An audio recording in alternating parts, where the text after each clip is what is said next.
Sean, WSRT Fitness. If you enjoy health and fitness related content, please remember to subscribe, click the bell, and select all for notifications. Thank you guys so much for watching and welcome. Today we are actually shooting in the WSRT dining hall, our beautiful dining room in our new home, because the office is still not ready. Today I wanted to make a video in response to a comment made on another video that I made about a year ago, and I'm not going to be trying to embarrass this person or putting them too much on blast. I just feel that some of the things that the person said in the comment left some great room to start a positive conversation, in which, do I disagree with this person? Not 100%, but I do disagree with several things, and so we're going to get into that. Yeah, I'm going to be paraphrasing. I'm not going to read the entire comment. You can find the video, read the comment yourself if you'd like, and feel free to reply with your opinions if you'd like. Also comment below your opinions on everything that I do in this video. Would love to hear them, and who knows, maybe I'll make a video in response to one of your comments as well. Alright, so as I get into these, I actually wrote down little bits and all of that. I do want to state one more time, I'm not reading the entire comment. I'm also not going to cite the person. I don't want to embarrass them, call them out. It's not about that. It's just about having good information out there for you guys. So the first bit of quote from the comment is 95 to 98% of diets, even the gentle approach, fails within 5 years. Now, first of all, that is an inaccurate number. Secondly, it's really hard to determine the effectiveness of a diet 5 years after you've been on it, for the simple reason that there are so many variables that can happen in a person's life. You know, and that's just one person, let alone for hundreds or thousands of people that would need to be tested, to be studied, to know whether or not that statement is actually true. I know that the original 95% of diets fail was based in a very non-scientifically done study back in the 50s. I don't want to get into that whole thing. I'm going to kind of expound on why I don't want to get into a pissing match on studies later on in this video. The next little bit of the comment that I would like to quote, I'm going to say now. So, the worst contributor to health issues is weight stigma, like your video, and weight cycling, which all diets are basically because they fail long term. So to that, I actually started writing out. That was actually one thing I was really going to go off on. That's what a lot of these notes are for. So just a couple highlights from that. I know I've been a little harsh in a few of my videos, but ultimately, it's not about weight stigma. The weight on the scale is just a unit of measure. Okay, what we're looking at, again, I'm kind of paraphrasing my own notes that I started to make here. I don't advocate any diets. I really don't. I do advocate lifestyle changes. Don't eat the entire pizza. Don't eat an entire cake. Only have, things like that for special occasions. Have healthy foods other times. Live primarily healthfully, and then have your indulgences when it's appropriate. Make lifestyle changes. This person who made this comment does not know who I am, and I don't know how many videos this person may or may not have watched. However, anybody who's been following me for a while knows that it took me about 17 months to lose 107.2 pounds. Since then, I've bulked, I've done some losing, I'm now starting to do some pre-prep right now, and I've done all sorts of studying and experimentation on myself health-wise. And the whole idea is that I learned primarily that 107-pound weight loss is that you cannot do it in a short-term diet-type atmosphere. Now, I know that in a few moments I'm going to be talking about another quote of hers where she's talking about restrictions and privations, where I really don't advocate for that. There are very few foods that I will not eat. Regular potato chips I won't eat. Soda, I will not drink. I joke around about being sober from soda over a long period of time, about 3.5 years now. But that is a different discussion for a different day. What the whole idea is that it is not about your weight. And a lot of my clients will tell you that. I do not ask for a weekly weigh-in with most of my clients. What I do ask for on occasion just to track to see how they're doing as a unit of measure. What is more important to me is their quality of life. Are they sleeping better because of the healthy changes that they've made in their life? Are they more active? Are they feeling good being more active and doing these activities? I even have some clients that don't even have gym memberships. I do have clients who are just doing acts of daily living, just trying to get up more and not be in front of the television as much. I have a wide variety, which is why I've gone off and done WSRT fitness independently, because I want to be able to mold what I'm doing to what people will be able to do long term, because it is not about a short-term diet. It is not about a short-term crash course in the gym or for any particular workout program. It is about improving your health so that way you can live a longer, happier life and be there for your friends, your family, your children, your grandchildren, so on and so forth. That's what this is about, and that's what I'm all about. So this third quote is as follows: 90% of your health status is due to social determinants of health, not your food choice.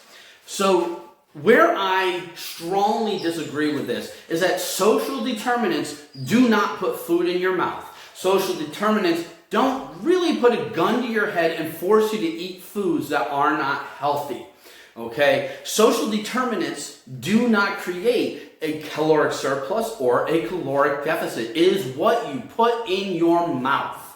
There are so many other things that we could talk about as to what actually creates a surplus or a deficit. And I mean, one example that I'd like to give is that, to me, social determinants is just one of another set of excuses to not lose weight or to not do your best.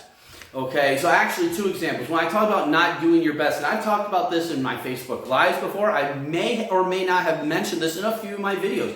When it comes to my kids and I go over their grades, when I go over their schoolwork with them, I tell them, I don't need to see you get all hundreds. I don't need to see you get all A's. What I need to see is you do your best every day. If the best you can do is a 90, I'm okay with a 90. I'm not okay with an 89. If the best you can do is a 70, I am okay with the 70. I'm not okay with a 66, a 68, or even a 69. I want to see that 70. You do your best every day. You don't make excuses. You just do your best. And another great example, the example that I want to give is I have a client who did give me permission to use her example, just not her name in this video, is I have a client with no thyroid. I have worked with her now for over a year, and I'll tell you right now, when you have no thyroid, that makes it, if you don't know, that makes it extremely difficult to lose weight. That makes it extremely difficult to stay healthy. It affects so many things about how your body works. And yet, week in and week out, she makes progress. Week in and week out, she absolutely kills it and is leaping towards her goal and is mere weeks away. She is so close to making her goal, and she has done better than so many other clients that I've had, that I know other friends who are trainers have had. She has outperformed so many other coaching clients, not just of mine, like I said, many others, because she doesn't make excuses. She puts her head down, she takes responsibility for herself, and she gets it done. The fourth quote is, a healthy relationship with food, no restriction/privation, is way better than obsessing over what you eat. Now to this, I almost completely agree. You can lose weight eating almost anything. It all depends on your portion size, on your metabolic rate, conditions, like my client with no thyroid, for example, and how active you are. How much are you getting up and doing things that are going to be a greater exertion than, say, sitting on the couch watching television or laying in bed playing video games or things to that nature? Okay, I don't advocate the restriction really there has to be some restriction because it's all about portion size. If you want a piece of cake on special occasions, when there's a reason for it, okay, have a piece. Have a small piece. So you don't need to eat the whole cake, half the cake, a quarter of the cake. Have a small piece. And have it. Is it when it's somebody's birthday? You get a promotion at work. You close on your house. For example, I do not drink. However, we went out and celebrated after closing on our house. You don't close on a new house every single day. It was a reason, an actual reason. So a lot of the time people will ask me, well, what do you do for cheat days? I don't have any cheat days. Zero, zip, none, nada. What I have are rewards. I earn those rewards. Now, there are times and situations where I will willingly go off plan, but that's a different discussion for a different day. However, when I am on plan, I do not plan any cheats. I don't allow for any cheats. I earn my rewards. Okay, when I lose another 10 pounds, when I lift this much, when I am able to run this far, when I am able to do this with my kids, whatever it may be, when I accomplish whatever that is, I have a reward. The reward, by the way, doesn't necessarily have to be food. A lot of the times it is. It's a natural thing, especially in American culture, to celebrate everything with food. However, it doesn't have to be. And I'll tell you, there's been many times when it has just been a day out with the kids where it's not about the food. All right, so the fifth quote from this long comment is going to be, if healthy is really your concern, you can achieve it without weight loss. Now, there are some situations, some conditions that do allow for a higher weight where you don't necessarily need to lose weight to fix those conditions. That's absolutely true. However, when you have conditions like type 2 diabetes, high blood pressure, high cholesterol, heart disease, sleep apnea, and many, many forms of cancer, guess what raises those chances of getting it? Obesity. Guess what reduces your risk of being affected by them or reduces your risk of getting those conditions? Losing weight. So even though it's not the end-all be-all, weight loss is not necessarily the end-all be-all to any of those problems. However, it does greatly, greatly help with every single one of them and many others that I'm not going to take the time to list. All right, the final quote from this comment. Now, as I said before, I'm not doing the entire comment. I've already cut out a few parts. I'm going to cut out a bit at the end.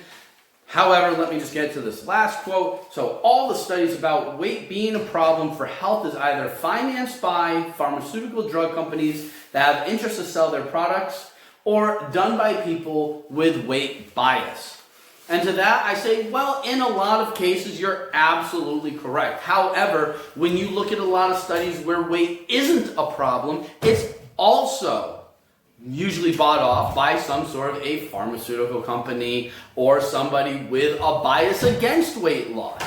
I can get into a pissing match with anybody all day with all these studies, in which the person who did comment this, I would welcome them to cite any studies as long as they're willing to also show who financed those studies, because of the fact that many of them on both sides are bought off by somebody.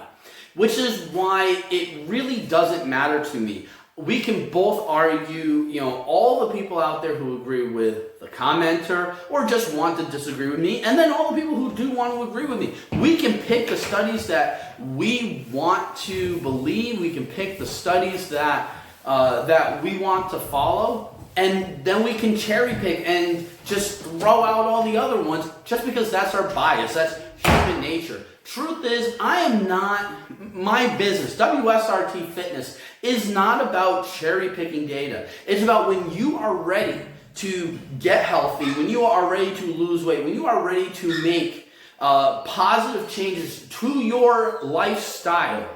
I'm here. I can help you do that. I can write you a program. I can help you with your meal planning, in which, when we talk about that, every single new client that I have come on, I talk about, well, do you have any allergies?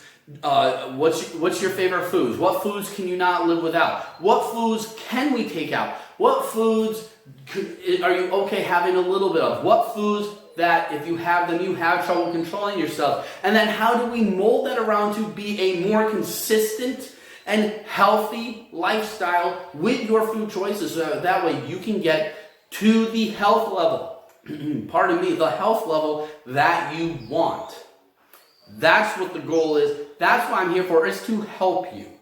So before I wrap up this video, I just want to make one more point, which is I would love to see your comments, your opinions on this video, all the things that we covered here, whether you agree or disagree. You know, I don't make these videos to spite anybody. It's more a good way to start a dialogue of communication with others, so that way we can get good information across. Now, obviously, if you've been following along with me, you know that this comment came from a video in which I criticized Dr. Linda Bacon, which is, you'll notice I'm getting to the end before I even mention her, because of the fact that we know that I think that she's full of it. I think that a lot of the information, not all of, but a lot of the information she spreads is very dangerous and can harm certain people. I absolutely believe that. However, that's not what this video is about. It is about making those positive changes, in which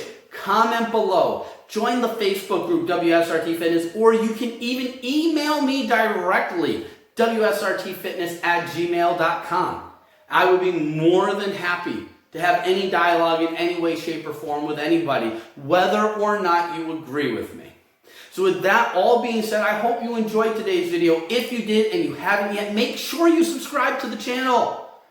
Click that bell and select all for notifications. Follow me on Instagram. You can go join the WSRT Fitness Facebook page. We got some cool things going on there, and some cool things coming up that you're going to know about first if you are in the WSRT Facebook group. So thank you guys so much for watching. I'll talk to you again soon. Bye.